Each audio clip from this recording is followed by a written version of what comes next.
तो कल आप सबका नीट का जो पेपर है बच्चों, अच्छे से आप लोग की प्रिपरेशन अब तक हो चुकी होगी बेटा। लास्ट में एक बार आपको सभी चीज़ों को रिवाइज कर लेना है बेटा, राइट। जैसे पी ब्लॉक है तो पी ब्लॉक में क्या पढ़ना है बेटा आपको। पी ब्लॉक में ऑक्सी एसिड्स जो हैं फास्फोरस के दे रखे हैं बेटा, उनका स्ट्रक्चर भी बना हुआ है, वहाँ से most of the time question आता है बेटा।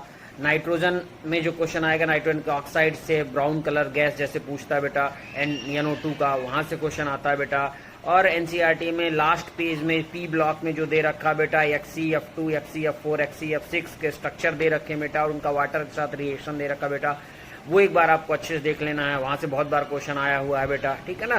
केमिकल बॉन्डिंग में आपको मॉलिक्यूलर ऑर्बिटल थ्योरी पढ़ लेना, एक बार रिवाइज कर लेना बेटा, वहाँ से क्वेश्चन आता है जैसे O2, O2 plus, O2 minus, इसका ऑर्डर पूछ लेगा, या N2, N2 plus, N2 minus का ऑर्डर, या कौन सा मॉलिक्यूल अनस्टेबल होता है ऐसे पूछेगा, तो जिसका बॉन्ड ऑर्डर 0 होगा वो अनस्टेबल होगा, मतलब वो नहीं पाया जाएगा, एग्जिस्ट नहीं करेगा बेटा।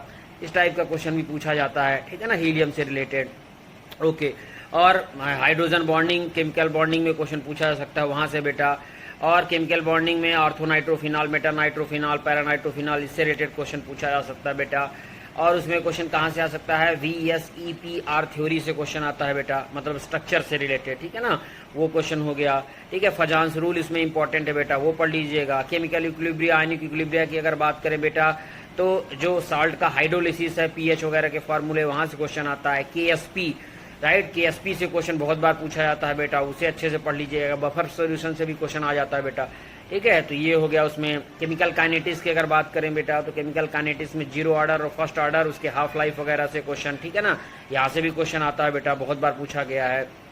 ओके, बात करें बेटा तो सॉल्यूशन चैप्टर में क्या इंपॉर्टेंट है, P0 minus PS upon P0 equal to mole fraction, ये वाला एक फार्मूला यहाँ से most of the time question पूछा जाता है बेटा, right. P0 minus PS upon P0 को क्या बोलते हैं, relative lowering of vapour pressure बोलते हैं बेटा, यहाँ से question most of the time पूछा जाता है। दूसरा इसी का एक और फॉर्म है बेटा, जब मॉलिक्यूलर वेट निकालना हो अगर पूछा जाए तो उसमें फार्मूला कौन सा रखते हैं, P0 minus PS upon PS equal to small n upon capital N, मतलब number of moles of solute upon number of moles of solvent. यहाँ से एक क्वेश्चन बहुत बार पूछा गया बेटा, तो ये 2 फार्मूले हो गए।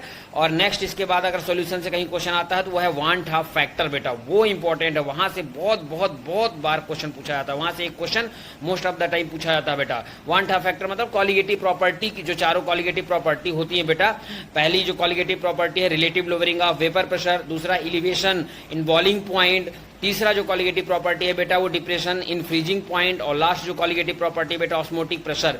इन सब में जो आई मतलब वांट हाफ फैक्टर है बेटा, यहां से क्वेश्चन पूछा जाता है, ठीक है ना, बहुत इंपॉर्टेंट है ये, तो इसे एक बार जरूर आप देख लीजिएगा बेटा। और पेपर जो आएगा बेटा वो सिंपल ही आएगा।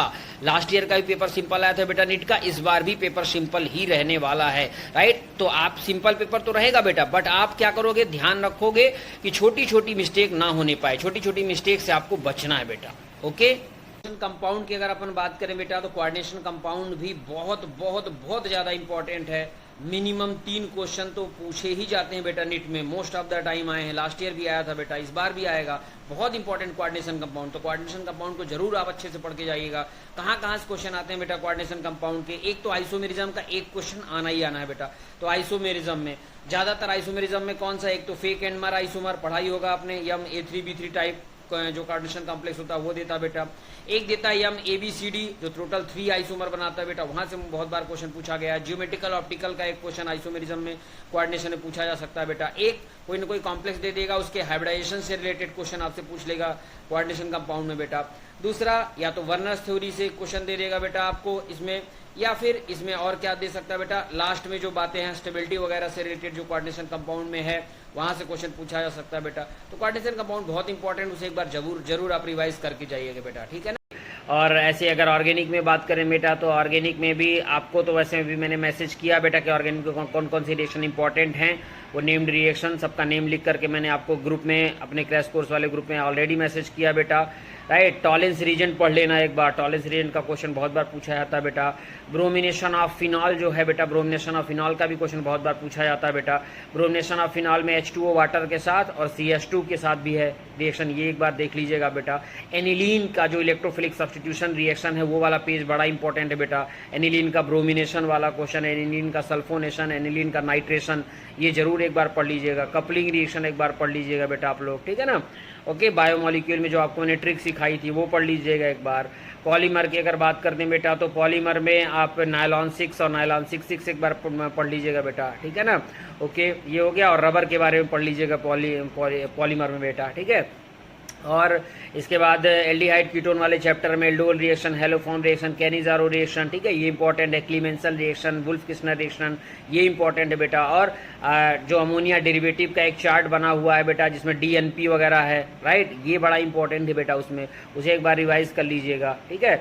और पहले एचडीए चैप्टर में आपको क्या करना बेटा, एचडीए चैप्टर में लास्ट में जो डीडीटी वगैरह का स्ट्रक्चर वगैरह दे रखा है वहाँ से क्वेश्चन आ जाता है बेटा।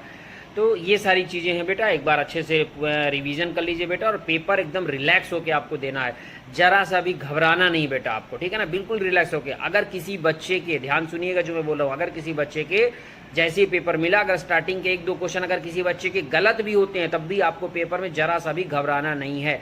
मतलब ये घर से सोच के जाना कि पेपर रिलैक्स होकर के ही देना है, ठीक है ना। अगर रिलैक्स होकर के दोगे बेटा तो आपका रिजल्ट अच्छा आएगा। जो आपने साल भर एफर्ट किया बेटा, जो साल भर मेहनत किया है, उसका आउटपुट अच्छा आएगा बेटा, ठीक है ना।